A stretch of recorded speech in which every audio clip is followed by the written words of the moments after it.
संसद भवन में आज 12वीं विधानसभा के निर्वाचित सभी मान्य सदस्यों का हार्दिक अभिनंदन करता हूं, स्वागत करता हूं। आज के कार्यक्रम में नॉर्थ ईस्ट के मंत्री बीएल वर्मा जी, जो कोऑपरेटिव को भी देखते हैं, वह भी हमारे बीच में आए हैं। हमारे महासचिव उत्पल कुमार सिंह जी, प्राइड के इंचार्ज एडिशनल सेक्रेटरी, सभी अधिकारीगण, भाइयों और बहनों, मणिपुर मनियों का राज है, जहां पर प्राकृतिक सुंदरता, त्योहारों का प्रदेश, असीम संभावनाओं का प्रदेश, जहां की समृद्ध सांस्कृतिक विरासत और वहां की जनता का प्रकृति से प्रेम के साथ विकास की संभावनाओं में काम करने का दृढ़ संकल्प। आप सब 12वीं विधानसभा के अंदर निर्वाचित होकर आए हैं। आप पर बहुत बड़ी जिम्मेदारी मणिपुर की जनता ने दी है। उस क्षेत्र की अपेक्षाओं को पूरा करने की, लोगों की आकांक्षा, कठिनाइयां, अभावों को दूर करने की, और किस तरीके से आप सबके प्रयासों से, सरकारों के प्रयास से हम मणिपुर की जनता के सामाजिक आर्थिक परिवर्तन ला सकते हैं। इसके लिए एक विधायक के रूप में आपको जनता ने बड़ी अपेक्षाओं के साथ भेजा है।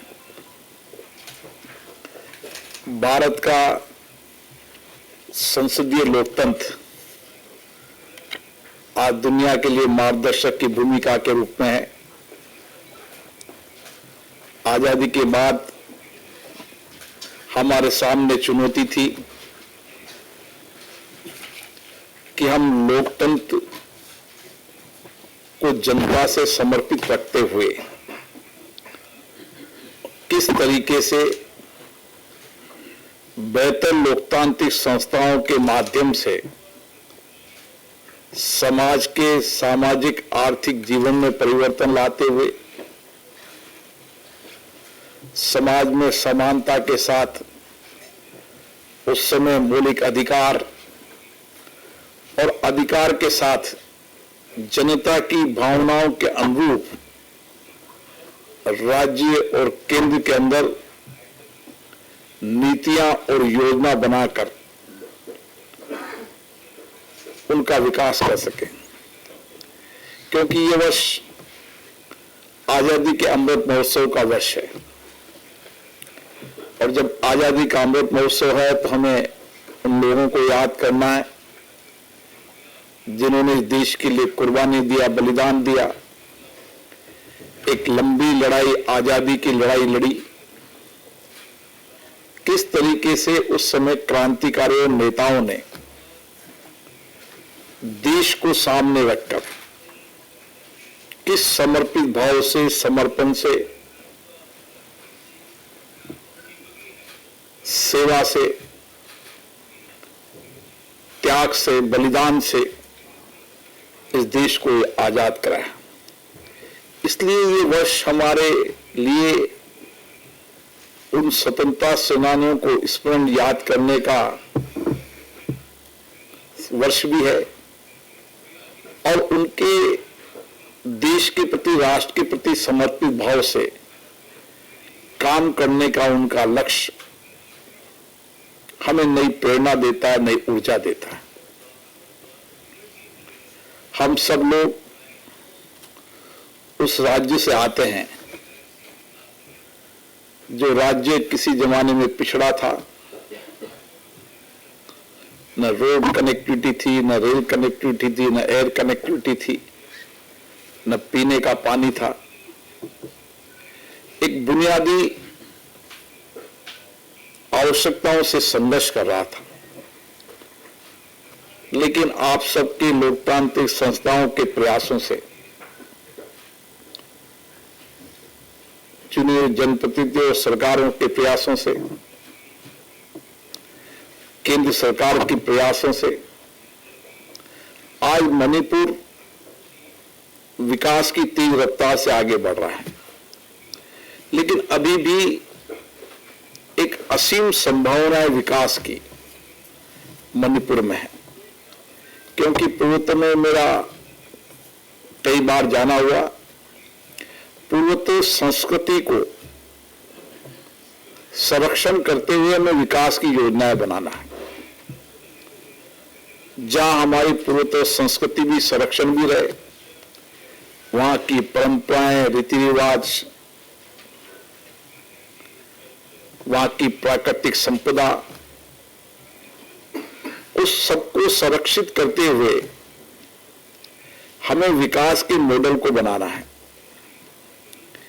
इसलिए जनप्रतिनिधियों की भूमिका ज्यादा व्यापक हो जाती है।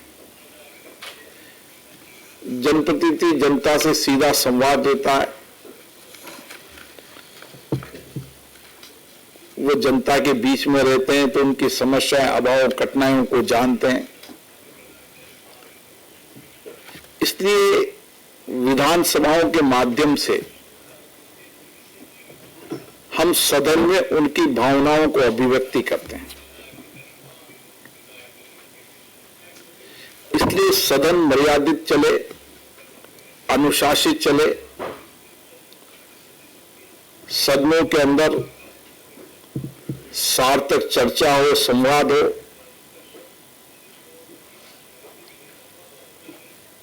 सरकार के सामने हम चर्चा संवाद के साथ सुझाव भी रखें, सकारात्मक दिशा भी रखें, ताकि सरकार जब नीतियां बनाए, कार्यक्रम बनाए, तब हमने दिए गए सुझाव, हमने दिए जनता के अपेक्षाओं को ध्यान में रखकर अगर कोई सरकार नीतियां बनाती है, कार्यक्रम बनाती है, कल्याणकारी योजनाएं बनाती है, तो निश्चित रूप से उससे जनता का कल्याण होता है। और उसके लिए एक नए चुने वाले विधायकों को, जहां हमारे पूर्वोत्तर जो वरिष्ठ हमारे सदस्य हैं, उन वरिष्ठ सदस्यों के अनुभव, उनका ज्ञान, उन्होंने सदनों में की चर्चा, संवाद, उसका भी हमें अध्ययन करना चाहिए। और उसके साथ साथ एक जनप्रतिनिधि उस विधानसभा के नियम प्रक्रियाओं के अंतर्गत किस तरीके से अपनी बात रख सकता है। तो जहां पर हमें पुराने वरिष्ठ सदस्यों का अनुभव, ज्ञान प्राप्त हो, संसदीय नियम प्रक्रियाओं की जानकारी हो, संविधान की जानकारी हो और जनता की भावनाओं की जानकारी हो, इन सब चीजों की जानकारी होने से सदन में हम व्यापक तरीके से चर्चा संवाद कर पाएंगे। एक बहुत बड़ी जिम्मेदारी हमारी कानून बनाने की भी है।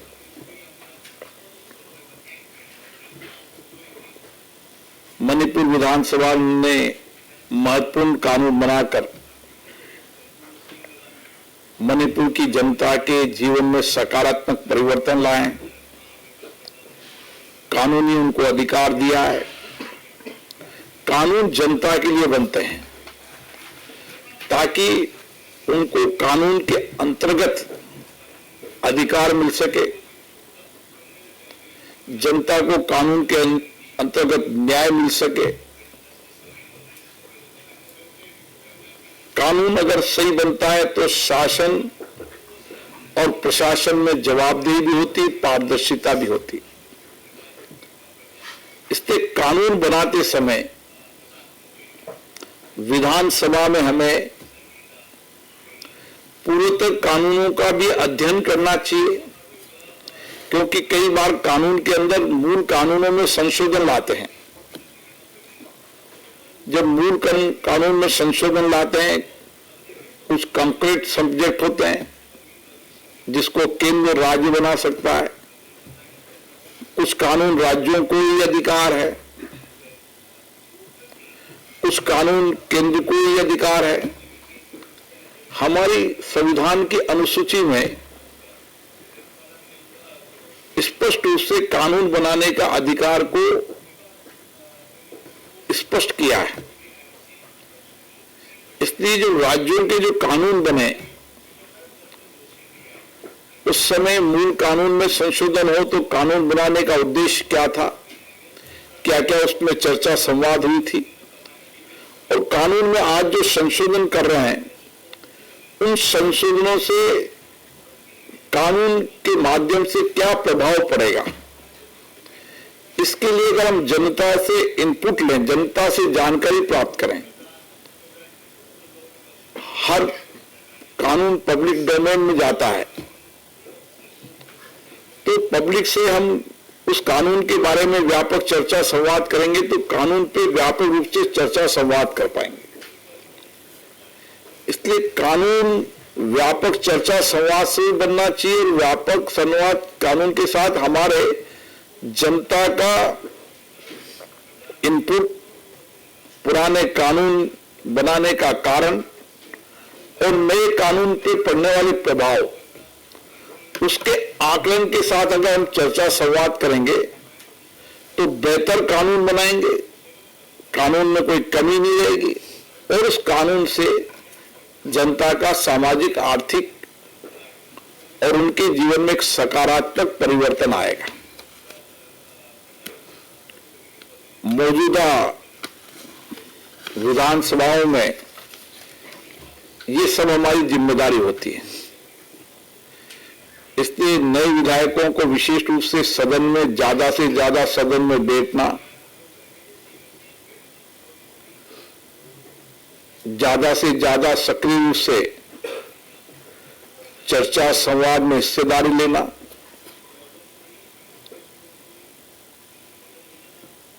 जिस तरीके का आपका उत्साह है,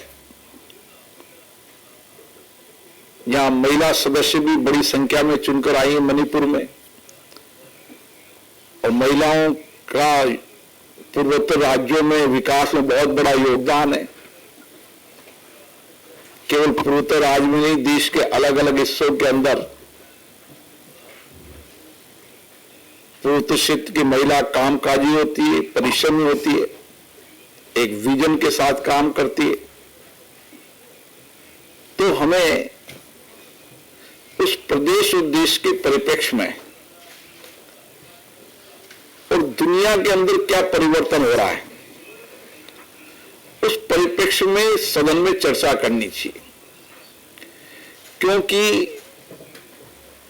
ये प्रदेश जितने भी हैं, अभी कुछ दिनों पहले हम सिंगापुर हमारा जाना हुआ था, कंबोडिया जाना हुआ था, वियतनाम जाना हुआ था। हमने जो पॉलिसीज बनाई, इन सारे प्रदेशों के साथ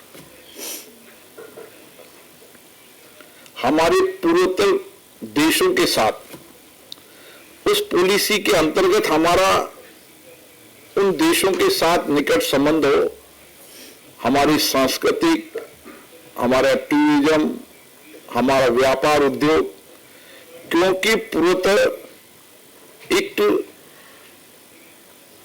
एक पॉलिसी का एक हिस्सा है, उसका प्रवेश द्वार है।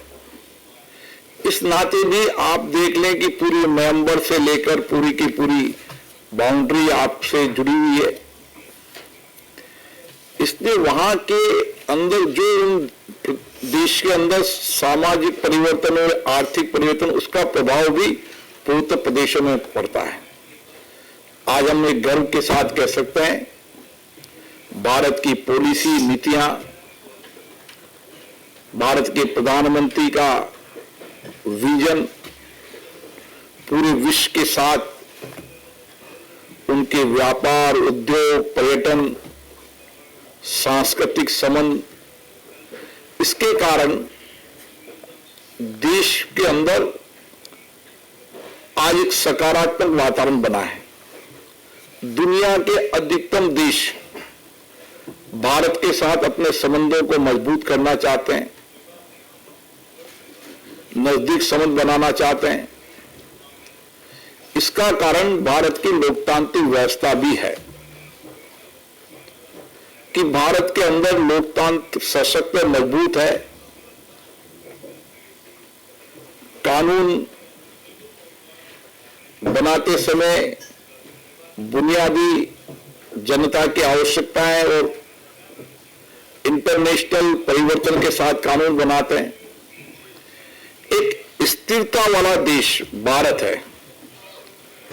स्थिरता, शांति, ये भारत की संस्कृति के अंदर एक बड़ा हिस्सा है, जिसके कारण दुनिया के सारे देश भारत से जुड़ना चाहते हैं। इसलिए मैं आपसे ये आग्रह करूंगा कि आप नए विधायक हैं, आप यहां पर 3 दिन रुकेंगे। अलग अलग विधानसभा के अंदर यहाँ की लाइब्रेरी, यहाँ की प्राइवेट की संस्था, सूचना प्रौद्योगिकी तकनीकी के माध्यम से किस तरीके से लोकसभा में नई टेक्नोलॉजी का उपयोग किया है, उस टेक्नोलॉजी के माध्यम से किस तरीके से हमने हमारे माननीय सदस्यों के क्षमता संवर्धन के विकास का काम भी किया है, उनको सही समय पर जानकारी हमारी रिसर्च विंग को हमने बेहतर किया है। रिसर्च की जानकारी तुरंत माननीय सदस्यों को मिले। ये सारी जानकारी आप यहां लेंगे तो अपने अपने विधानसभाओं के अंदर अपनी रिसर्च विंग को बेहतर करेंगे, लाइब्रेरी को बेहतर करेंगे। आने वाले समय के अंदर हमारा प्रयास है कि एक देश एक विधायक, एक प्लेटफॉर्म पर पूरे देश की विधायी नीतियों, कार्यक्रमों, वहां की डिबेट, चर्चा अभी तक, वहां की बजट, वहां के कानून, तमाम एक प्लेटफॉर्म पर जब अगले वर्ष 2023 में हम लाने का प्रयास है, ताकि हम पूरे देश के विधायी प्लेटफॉर्मों की गतिविधियों को देख सके और उनकी अच्छी बेस्ट प्रैक्टिसेस, उनकी अच्छी परंपराएं हम अपने यहां भी अपना सकें। और मुझे खुशी है कि राज्य की विधानसभाओं ने बेस्ट प्रैक्टिसेस को अपनाया है, नई टेक्नोलॉजी का उपयोग किया है। उसके कारण जहां पर हमारी विधानसभाओं का टेक्नोलॉजी के माध्यम से जहां खर्चा बचा है, वहां नई विधाएं मिली है, वहीं हमारे विधायकों का क्षमता संवर्धन भी हुआ है। और उसके साथ साथ दुनिया के जितने लोकतांत्रिक देश हैं, उनकी परंपराओं, परिपाटियों, उनकी प्रैक्टिस की जानकारी भी हमें मिल रही है। और जनता से भी सीधा कनेक्ट, उस टेक्नोलॉजी के कारण जो आपने डिबेट की, चर्चा की, संवाद की बजट पर, वो जनता भी का भी जुड़ाव विधानसभा और लोकसभाओं से नियमित रूप से बढ़ रहा है। मुझे आशा है कि हम बेहतर नई तकनीकी सूचना प्रौद्योगिकी का उपयोग करेंगे और उसका बेहतर तरीके से सकारात्मक रूप से जनता के लिए उपयोग हो, इसका प्रयास करेंगे। आप सब यहां पर आए हैं, मुझे खुशी है कि आप में से एक विधायक जिन्होंने यहां पर लोकसभा के अंदर लंबे समय तक काम किया है, वो लोकसभा की गतिविधियां, कार्यक्रम, नीतियों को जानते हैं, वो जनप्रतिनिधि बने, ये बहुत खुशी की बात है। और मुझे आशा है कि प्राइड के साथ, हमारी लाइब्रेरी के साथ, हमारी रिसर्च विंग के साथ आप सब निकट का संबंध रखेंगे। मैं प्रसन्नजीत जो हमारे एडिशनल सेक्रेटरी, उनसे भी आग्रह करूंगा कि आपको लाइब्रेरी की, रिसर्च की कोई भी आवश्यकता हो तो हमारी विधानसभाओं से संपर्क रहे। एक प्लेटफॉर्म पर आप जो चाहेंगे हम आपको उपलब्ध करा देंगे। यहाँ पर 1921 से डिबेट चर्चा पड़ी है। आने वाले समय पर हम मेटा डेटा के माध्यम से 1921 की डिबेटों को 2022 तक पूरा कर लेंगे। आप कभी भी किसी डिबेट को देख सकते हैं कि उस समय जब विधानसभा बनी थी, उस समय उसके विधानसभा बनने पहले क्या क्या कानून थे, उसके बाद क्या क्या कानून में परिवर्तन हुआ, किस किस तरीके से उन कानूनों के माध्यम से विधानसभाओं के अंदर हमने नए प्रयोग किए, इसकी भी जानकारी आपको मिलेगी। हम जितना बेहतर तरीके से चीजों को पढ़ेंगे, समझेंगे, उतना ही बेहतर विधायक बन पाएंगे। इसलिए हमने सभी विधानसभाओं से आग्रह किया है कि सर्वश्रेष्ठ विधायक के रूप में हमें अपनी विधानसभा में लोगों को पुरस्कृत करना चाहिए ताकि उनसे प्रेरणा मिले और इसके एक अच्छे परिणाम आते हैं। प्रशिक्षण जीवन के अंदर अपने जीवन में नए परिवर्तन लाता है, नई प्रेरणा देता है, नई दिशा देता है। इसलिए प्रशिक्षण अपने जीवन में आवश्यक होता है। मुझे आशा है कि आप लोकसभा के नियम प्रक्रियाओं को भी देखेंगे, परंपराओं, परिपाटियों को भी देखेंगे। यहाँ पर अपनी विधानसभाओं के नियम, प्रक्रियाओं, परिपाटियों में क्या बेहतर कर सकते हैं। आपसी सहयोग, आपसी सामंजस्य से एक बेहतर विधायी संस्थाओं को हम और बेहतर बना सकते हैं। इसलिए जब स्पीकर कॉन्फ्रेंस के अंदर भी हमारी कोशिश रहती है कि माननीय विधायकों की अपेक्षाओं के अनुसार हम हमारे यहाँ नीतियों, कार्यक्रमों, नियमों, प्रक्रियाओं में, परिपाटियों में समय समय पर वर्तमान परिप्रेक्ष्य के अनुसार परिवर्तन करते रहे और कई विधानसभाओं ने इसमें सकारात्मक परिवर्तन किए हैं। आप सभी को पुनः लोकसभा के अंदर प्राइवेट संस्था की ओर से, संसद की तरफ से मैं धन्यवाद देता हूं और निश्चित रूप से 3 दिन का आपका प्रशिक्षण आपको नई ऊर्जा, नए संकल्पों के साथ आप जाएंगे और ज्यादा जनता की अपेक्षा, आकांक्षाओं को आप पूरा कर पाएंगे। धन्यवाद।